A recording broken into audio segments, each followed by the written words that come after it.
Alright guys, welcome back to another video, and this is definitely going to be the coolest tutorial yet because I'm going to be showing you guys how to make a web crawler.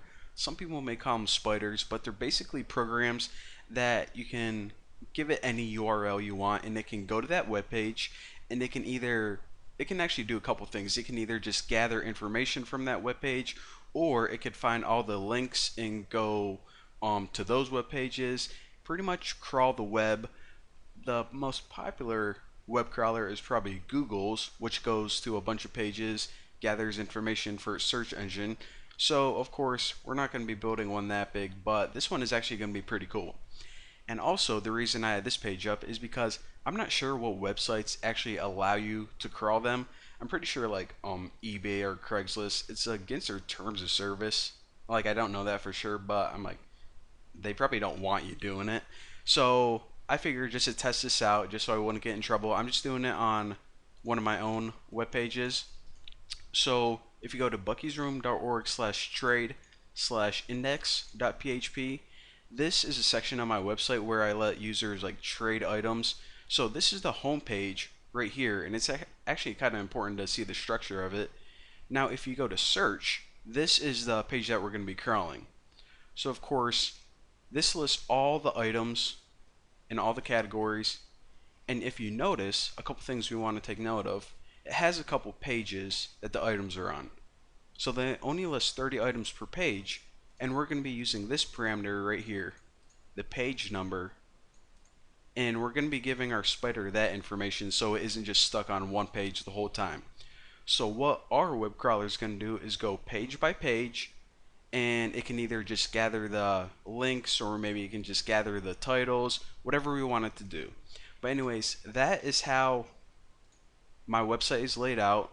So let's go ahead and open PyCharm and start coding this bad boy.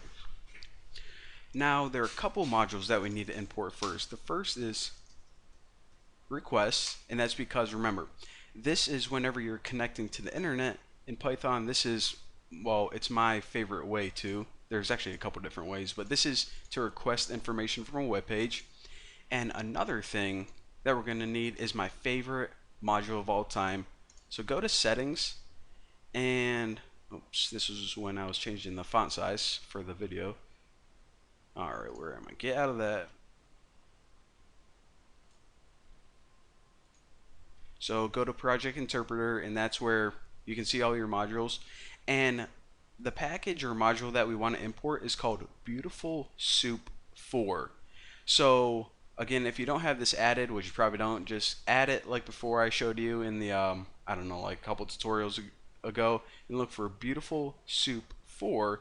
And what this is it's a module that lets you pretty much go to a website and sort through data. So right now that request is kind of limited because it can connect to a web page, but it's kind of dumb. So what Beautiful Soup 4 allows you to do is pretty much look at all the page source, and you can say things like, okay, get all the links from this page, or get all the headers or titles or anything like that. So you guys are going to be seeing how cool it is later on. But anyways, whenever you have it installed, what you can say is from BS4 import Beautiful Soup, and that's going to import all the tools that we need. And again, if you're ever looking at documentation to use this online, it's either you can type in Beautiful Soup BS4 Beautiful Soup 4, and the web page is going to pop up. So if you ever want more information, then just giving you guys a heads up.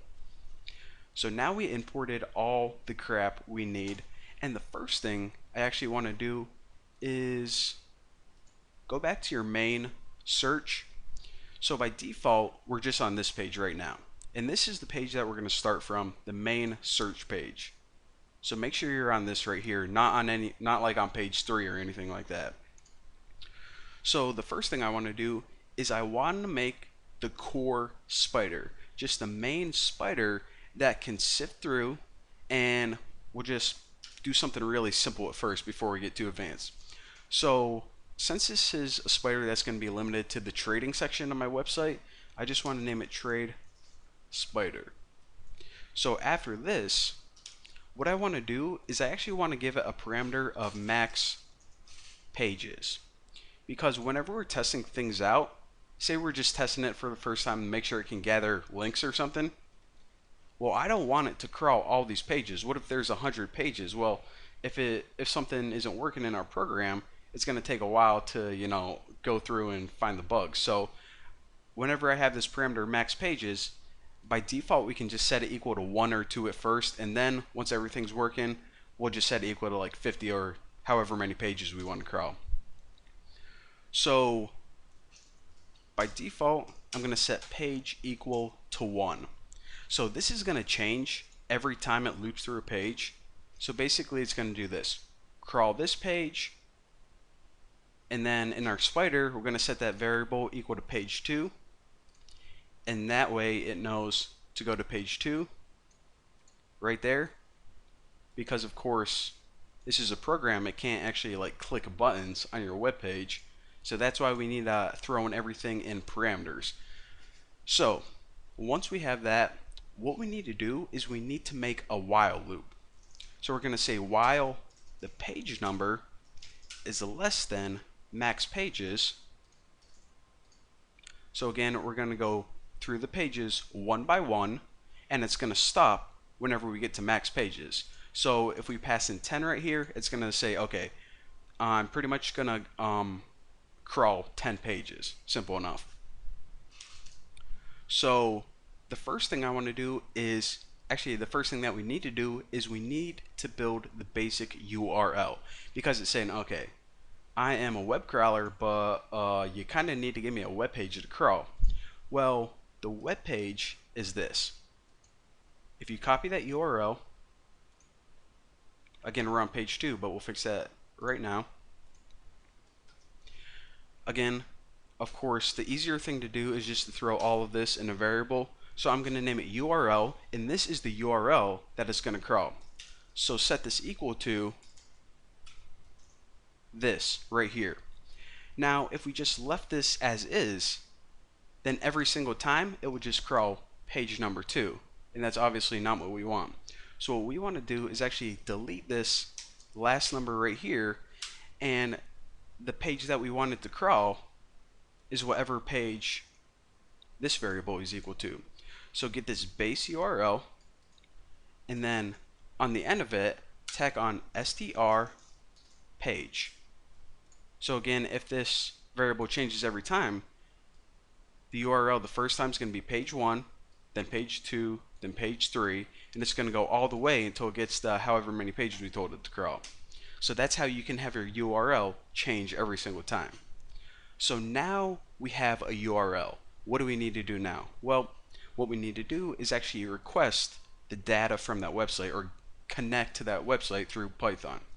So the results that we get back, I'm going to be storing in a variable called source code, and set this equal to request.get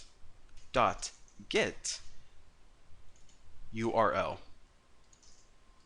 So again, each time this loops, it's going to connect to that web page and store the results in a variable called source code. So basically what we have now is, actually I'll view page source, it'll be easier. Basically what we have now is all of this crap stored in that variable. However, whenever you connect to a website, it's a little bit more complex than just getting the page source. It also comes with other stuff like headers. I don't even know if you guys know what headers are, but they're the extra stuff that like well, it's like extra crap that the user doesn't need to know about. It's probably the easiest example. But all we really want is that source code.